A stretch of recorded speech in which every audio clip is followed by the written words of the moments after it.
This is stinky.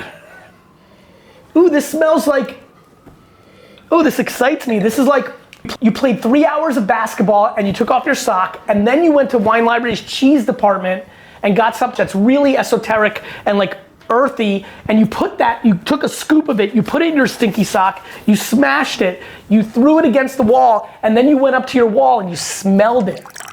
Hello everybody and welcome to episode 5 of WineText TV, brought to you by WineText.com, America's most established favorite way to buy super and just premium wines at discounted prices. I am Gary Vaynerchuk, host of WineText TV, after 1,000 episodes of Wine Library TV. Hello everyone and welcome to the first episode of Wine Library TV. It is super fun to be into episode 5 of WineText TV. We are talking rosé.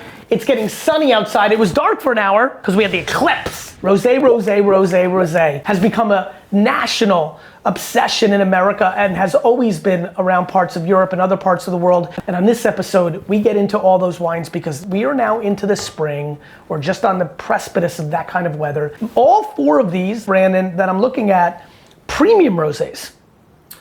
Yes, I would say that. Premium rosé show. But yes, different grapes, because you can make them from a lot of different grapes and different parts of the world, which is important because the key to WineText TV is the number 1 rule about wine is keep trying new things until you find your next favorite. The number 1 mistake in wine is drinking the same thing over and over, whether it's the same wine or the same type of wine. What's the first wine we have here, Brand? So that's Summer in the Bottle, Long Island, Yes. Jets Country. I give it 100 points.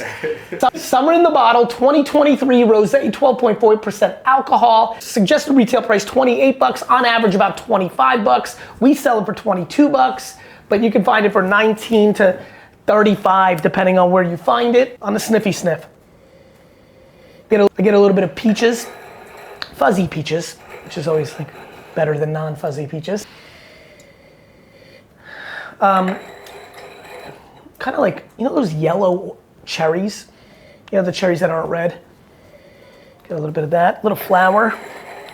Summer breeze, very aromatically pleasing. Let's give it a whirl. Really solid acidity. Well structured. The peach flavor really comes through, but I will say that it's a, you know how peaches, like, if you time them perfectly, are epic? But if you get them too early, they're like a brick. This is a little more like the brick kind, which means you're not getting as much of the sugar flavor. You're getting a little bit more of the acidity, which is fine. The body's medium to me. It's not the most complex rosé I've ever had. Rosés can really vary from like, it tastes like straight water and you might as well just get a water with some lime in it, all the way to like really interesting white wine, complex white wine flavors. It's solid. I'm not blown away with it. I've had a lot of hype on this wine. I was excited to try this. I don't know, not the biggest fan. Yeah, I'm gonna give this wine 87 points. It's a solid score. You wouldn't be offended having this wine. 2022 Whispering Angel Rosé, 89 points. Wine Enthusiast, 89 points. Robert Parker, 88 points. Wine Spectator, 91 points. James Suckling, probably one of the most popular wines in the world right now, definitely in the rosé category. Let's give it a sniffy sniff. Aromatically, it's more interesting than Summer in the Bottle for me. It's got more of a kind of a orange peel, beautiful strawberry on the nose. Aromatically, pretty exciting wine in comparison. There's a little more freshness and spritz, a little jump to it, kind of like a Perrier with a ounce of like a lemon squeeze. So it's like fresh, it feels vibrant, which is great. Let's give it a whirl. Smoother wine, finishes quite strong, a little more complex as well. This is definitely a step up. I'm right in line with Wine Enthusiast and Robert Parker, 89 points.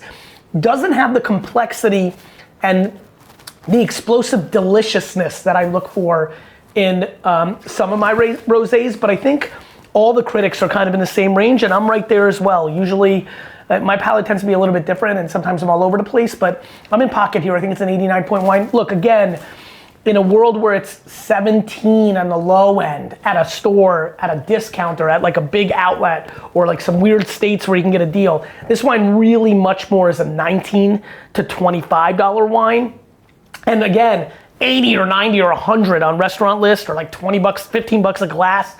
Again, the purpose of this show, this is a solid wine. Both wines are solid. They're solid. But like, think of it like dating and marrying. Do you want to marry someone that's solid, or do you want to marry someone that's like your forever person? Let's move on. Daniel Crochet 2022 Sancerre Rosé, suggested retail 30, on average 23 bucks. I love rosé that comes from Pinot Noir. The complexity of that grape does shine through in a lot of rosés. Sniffy sniff. Right away, that Pinot Noir is coming through. This is deeply the most kind of like profound, aromatic, serious nose. This is almost like red wine rosé on the nose. Little hints of cassis, which is interesting. Catches my attention. Little pineapple and mango, so it's like tropical and red. Like, I guess the best way I could put it is like, that I think will land for everybody is like, think of strawberries and cherries and raspberries mixed with mangoes and guava and pineapple. So tropical and red is what I would say it smells like. Let's give it a whirl.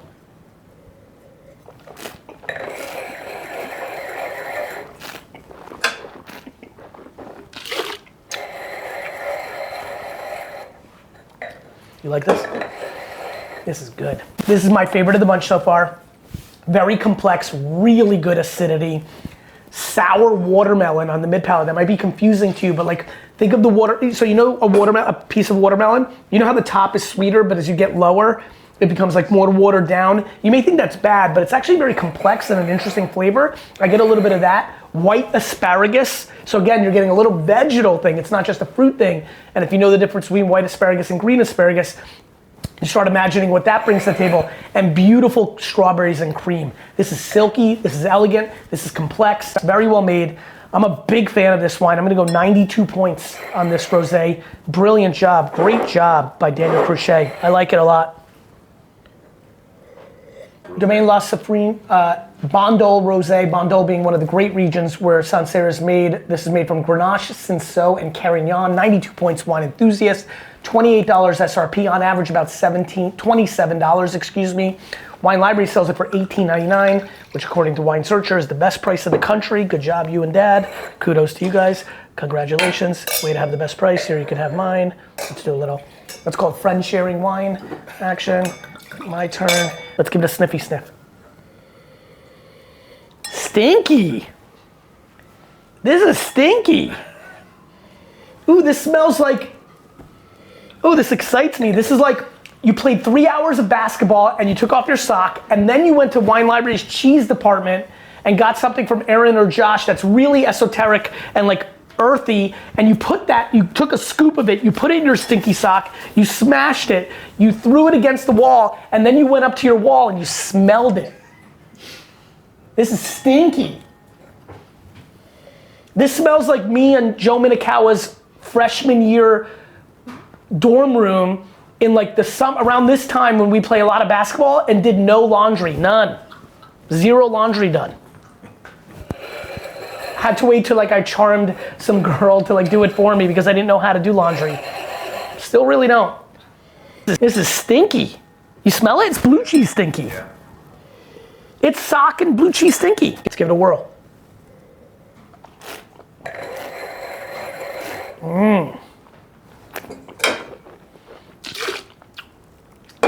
Wow, it is stinky and smooth.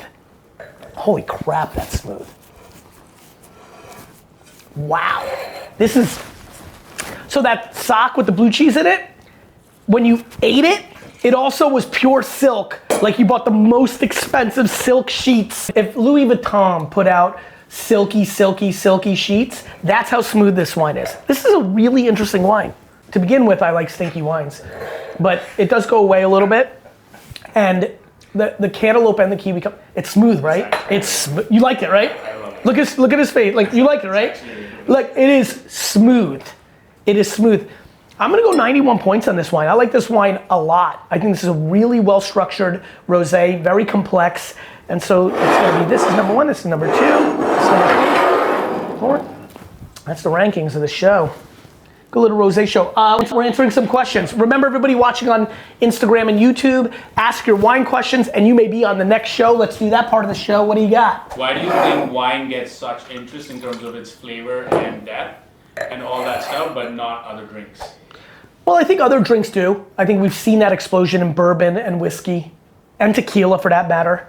Vodka's the only one that really doesn't, because it's really, so I would argue, look, the biggest thing about wine that's different than all the other spirits is it's a farming product. It changes every year. Do you know how insane that is, everyone? Imagine if Coca-Cola and Poland Spring and the Big Mac and Doritos and a Shake Shack burger and like anything else you consume changed every year. It is the only consumable product that you're like, I like this Pinot Noir. And then next year you're like, I don't like this Pinot Noir.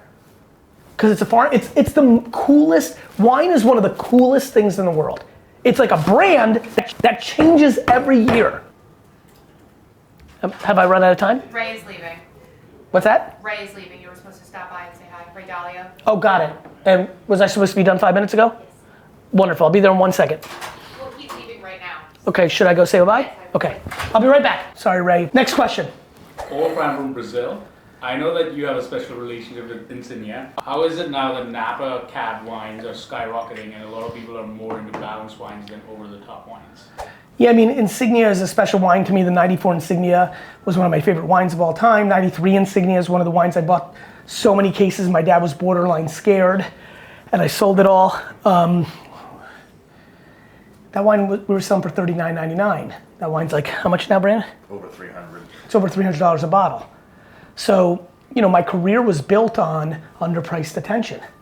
Underpriced wines that got huge. Look, Napa's really challenging. It's gotten expensive. But yeah, people are looking for more balanced wines. But I don't want to downplay big bombastic wines either. There's a time and a place. I only drink balanced wines. So wait, you're telling me that you only have main courses, but you've never had dessert? Like there's a time and a place. These massive bombastic Napa wines or Barossa Shirazes, like with a cigar with your buddy that you were friends with for 20 years on a summer night, shooting the breeze about your lives, that's the wine you want. I don't want something that makes me think, I want something bombastic. Going to a great steakhouse in New York where the steak is like enormous and it's juicy, or in Vegas with your boys or your girls and you like are getting a big juicy steak. I don't want a balanced Bordeaux or I want like big juicy explosive Barossa or Napa wine. So time and place. But have they gotten expensive? They have. Thank you for watching episode 5 of WineText TV. Remember, I'm trying as many wines as possible to guide you on your journey, but trust your palate. Don't like these wines because of me. Go try them and find out if our palates match. Keep trying new wines, keep exploring. We'll see you on the next episode of WineText TV.